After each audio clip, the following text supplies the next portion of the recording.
overthinking drains your energy and your productivity? You probably did, which is why you clicked this video. So welcome. In this video, I'm going to be talking about why overthinking is such an energetic drain, especially for sensitive, neurodivergent creatives trying to create lives for themselves, doing what they love. And also share 3 practical boundaries that you can use to stop overthinking. If you're new to this channel, my name is Yaren. I use they, them pronouns, and I'm here to talk about topics that support you in your journey of blooming and thriving as a sensitive, emotionally attuned, creative person living in today's fast-paced world. So if you haven't already, hit that subscribe and let's get right into it. Okay, so what is overthinking? What's actually happening when you find yourself thinking, your mind going in loops? Well, actually, your mind is going in loops trying to think your way to a solution to a problem that you think you have, because your mind senses that your body is feeling unsafe, like there's something wrong, that there's a threat that you need to address, run away from, fight, freeze, fawn. It's your body feeling unsafe, like there's something wrong on the somatic level. And so in order to try and explain that, your mind is just going in circles and loops and just trying to figure out what's wrong, trying to fix what's wrong so you can be okay. But the secret is that no matter how much the mind runs and no matter how much you listen to the mind and try to fix and do and produce it according to what the mind is trying to tell you you should do, you can never actually solve the problem by doing that. The solution lies in your body. And we want to tend to our bodies. We want to cultivate healthy, loving relationships with our bodies so that we don't fall prey to these overthinking loops and the consequences that come with that. Like, you know, do you ever find yourself doom scrolling for hours on end because you're anxious about something and you keep overthinking about it, or you do something else that's maladaptive to try and quiet the mind, just make it quiet down for a little bit? And these mechanisms that we often reach for when we're in this state of overthinking, anxiety, overwhelm, usually do not have sustainable long-term consequences that we want to establish in our lives in the long run. Especially as a sensitive, energetically attuned creative, you must be able to set boundaries with your mind and establish a relationship with your body where you can listen to your body, you can tune into your body, you can honor the signals that your body is sending you without spiraling into some kind of thoughtful narrative about what's going on. This is especially true because as sensitive creatives in this modern day fast-paced world, this modern day world is not set up at all to allow people like you to thrive. This is because there's so much going on. It's so easy to get overwhelmed. It's so easy to get swept off your feet by the fast-moving currents of energy that are just around you all day. You know, once you step out of your morning meditation, it's like one thing after another, right? And so in this kind of chaotic world where so much is going on, it's so important to have these strong boundaries against your own mind. Okay, so now let's talk about the boundaries that you can implement to stop overthinking and create a healthier relationship with your mind and your body. These boundaries all kind of build on top of each other. So if you implement one and really practice it, really embody it, you'll find that the other two kind of naturally come along with them together. So it's a process, it's a journey, it's a practice. Don't be too hard on yourself, and I'm rooting for you. So let's get into the first boundary, which is to create distance between yourself and your thoughts and emotions. This relates to realizing and recognizing that you are not your thoughts, you are not your emotions, but in fact, you are actually the observer of your thoughts and emotions. In this sense, it's kind of like de-identifying with your thoughts, which often feels so important. They feel so urgent. It feels like a life or death situation that you have to fix right now, right away, or everything's gonna go wrong, and you need to, it's just really, really important. And this leads to this kind of spiral of stickiness of just like thinking and thinking and thinking and increasing anxiety over time. And this is just not where we want to be, right? So this practice of creating space, creating distance between yourself, the observer of what's going on in your life and inside of you, and the things that are happening in your conscious awareness, which are your thoughts, your emotions, the things that happen to you in your day-to-day. And so creating this space not only decreases the intensity, the urgency that can sometimes, oftentimes come along with these overthinking thoughts, but it also gives you this awareness that you don't have to act on these thoughts, that these thoughts don't have to be true. Like if you're overthinking about something you said at a social gathering and you're just beating yourself up about it, like, oh, why did I say that? People are gonna think that I'm so awkward, and like, why do I always like, you don't even need to even have to go there. You can just recognize that these thoughts are there, but they're not you, they're not true, and they don't have to be important. They don't have to be true, and they don't have to be important. So you don't actually have to take action based on these thoughts. Just because you had a thought that you said something weird doesn't mean that you have to reach out to the person you said it to and apologize about it and like spend your precious life force energy in that way when it was actually all okay and that person didn't even think twice about what you actually said. Or, you know, if you're thinking like, oh, I'm so behind, I need to fix this and do that, and just going a million miles a minute in your mind, you can realize, yes, I did enough today. I see this thought that's coming up that is telling me that I didn't do enough, that I'm not doing enough, that I'm not enough, but this thought is just a thought. It's not true. It doesn't have to be true. It doesn't have to be important, and I can just let it be. I don't have to hold on to that thought and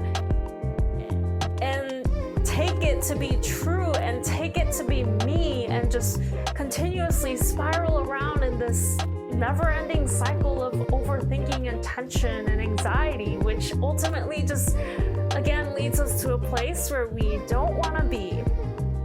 You are not your thoughts, you are not your emotions, and creating this space between who you are, the observer of your conscious awareness, and the phenomena that arises in your conscious awareness is just has been a game changer for me personally in putting a stop to this overthinking.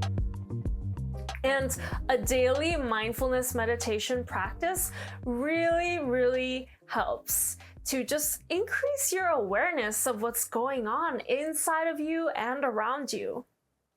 Speaking of mindfulness meditation, let's move on to the second boundary, which relates to this practice of mindfulness and this practice of focusing on our breath when we meditate. When we take time out of our day to just focus on our breath, this creates a relationship with your breath where you're more easily able to tap into how your breath is feeling in the midst of your day. So you could be running late to something and then you realize, oh, hey, I'm actually breathing really shallow right now. Let me just take a moment and just take a deep breath and just recenter myself. Really, it's true. When you start meditating and you start cultivating this relationship with your breath, you find yourself noticing in the middle of the day, hey, I'm actually not feeling so good right now. Let me take care of that. And you know that feeling good, feeling grounded, feeling centered is so important. In fact, this is just my personal opinion, but feeling grounded should be your number one priority over anything else. Doesn't matter how much you have left on your to-do list, doesn't matter if you're running late, doesn't matter if someone else is mad at you. What matters more than those things is whether you feel connected. Whether you feel connected to yourself, whether you feel grounded, collected, gathered, because from that place of being centered and having a full cup, you can show up to your life and your creative practice and your commitments in a way that is in alignment, that is in integrity with what you really value in life. So the second boundary is all about pausing and breathing and just letting it go, letting the overthinking go, saying no to the overthinking. Because you already know, you've decided already that overthinking is not something that helps you, that thinking in your mind and trying to create solutions in your mind from a place of anxiety and overwhelm in your body is not going to result in anything productive. It just doesn't do anything for you. All it does is create a sense of anxiety, overwhelm, and keeps you stuck in these loops and cycles where you go on and just end up feeling drained and not like yourself. So if you know that about yourself, if you know that about your tendency to overthink, then you know that your goal is to reduce or stop overthinking. So what do you do when you have a choice whether to keep overthinking or to stop overthinking? A no-brainer, right? Just go for stopping overthinking. Just breathe. Whenever you catch yourself thinking, stop and breathe. Everything's okay. It's not a life or death situation. I can calm down. I can ground in how I feel in my body. Everything is okay. There's no emergency, and I don't have to keep overthinking to try and make it okay because everything's already okay. And as you continue doing this, you'll find that the overthinking doesn't give up that easily. It'll come up again and again. And what do you do in response to that? You drop the overthinking again and again. It's a practice.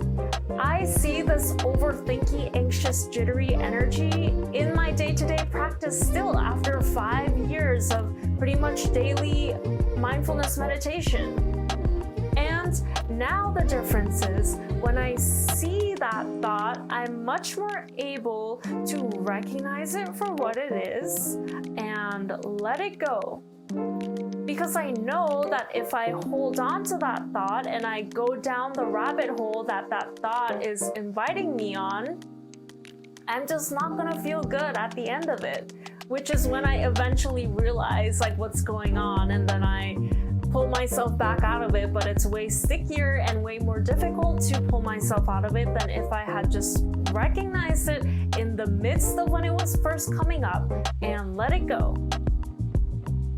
This overthinking does not have to have a place in your life. You don't need to have any loyalty to your overthinking. It's not helping you. You don't need it. You can just say no to it. And this is what I mean when I say set a boundary with this overthinking. Say, I see you. Thank you for showing up. I know you were just trying to protect me. You're just trying to help me out. But I can take it from here. And just close the door. Give it the hands. Now, the third boundary to overthinking, it goes along with what I've been talking about your body feeling unsafe. So this third boundary has to do with grounding in your body instead of your mind. Prioritizing how you feel in your body instead of chasing the rat race thoughts going around and around. Dropping out of your thoughts and coming into your body, tapping into your body, feeling, what does it feel like to be in my body right now? Is my chest tight? Is my throat contracted? Are my hips clenched up?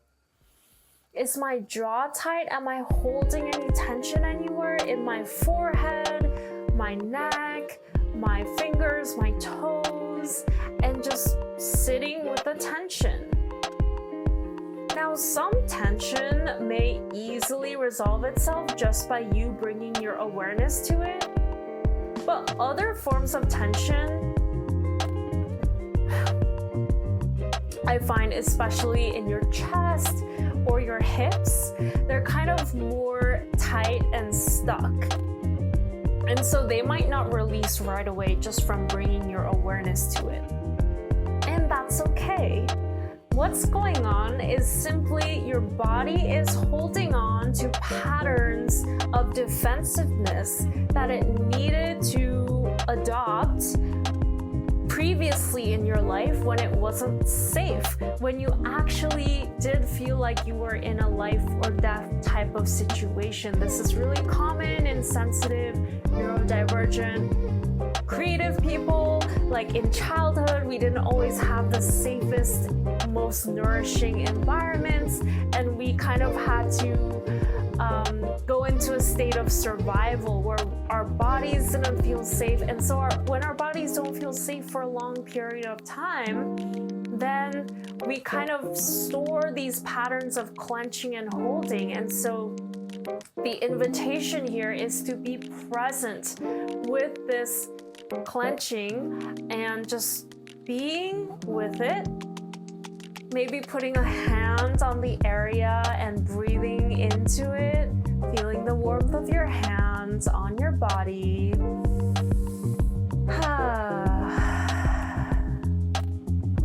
And this mantra really helps.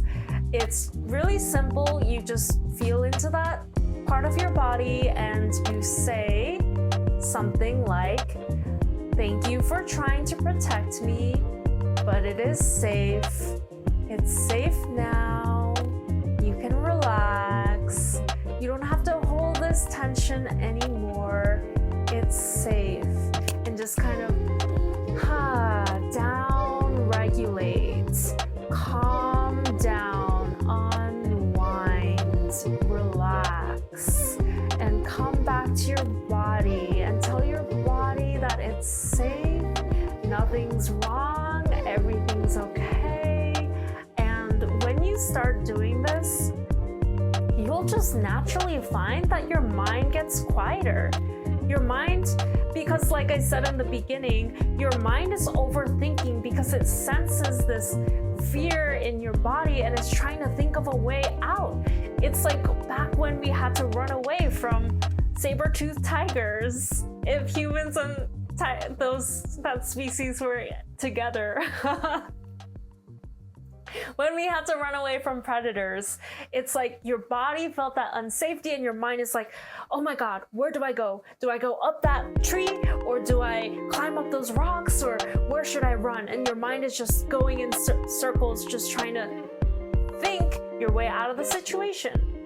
And in that kind of survival, literally life and death situation, that mind, that survival mind, was effective.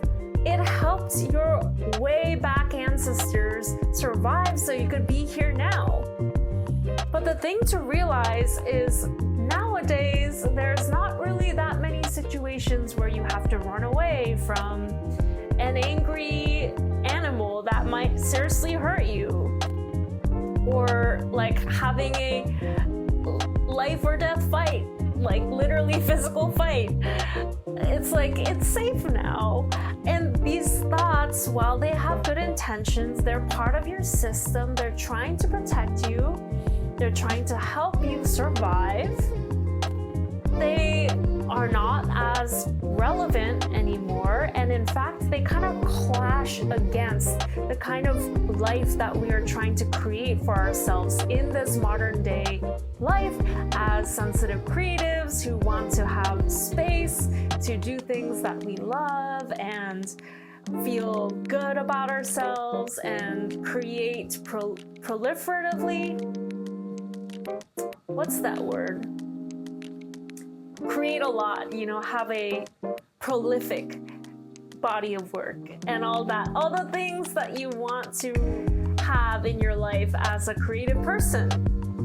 So those are the 3 boundaries that have personally helped me so much in dealing with my overthinking tendencies in a much healthier way and just getting off the train. I don't have to be so stressed out all the time. I can be okay. I can be grounded. I can realize there's nothing wrong. Everything's okay. I don't need to freak out in my mind about all the things that went wrong and on and on and on. And so I really hope that these strategies, these boundaries are helpful to you as well. Again, just to recap, the first one is de-identifying, creating space between your awareness and your thoughts and emotions. The second one is to bring your awareness back to your breath over and over again, dropping the overthinking, saying no to that overthinking. And the third boundary is to drop into your body and reassure it that it's safe. Do what you need to do to feel safe in your body, and witness the overthinking kind of loosen its grip. If these strategies helped you, I'd love to hear about it in the comments. Drop a comment sharing your experiences with overthinking or what you think, how you feel about these strategies. And if you want some personalized help with overthinking and kind of the somatic aspect of it, I'm actually offering a limited number of free energetic alchemy sessions, absolutely free, just in exchange for a short testimonial for a limited time. So check the description box below for more info on that if you're interested. Subscribe to the channel if you haven't already and you want to see more of me. Like the video, and thank you for watching. I will see you next time.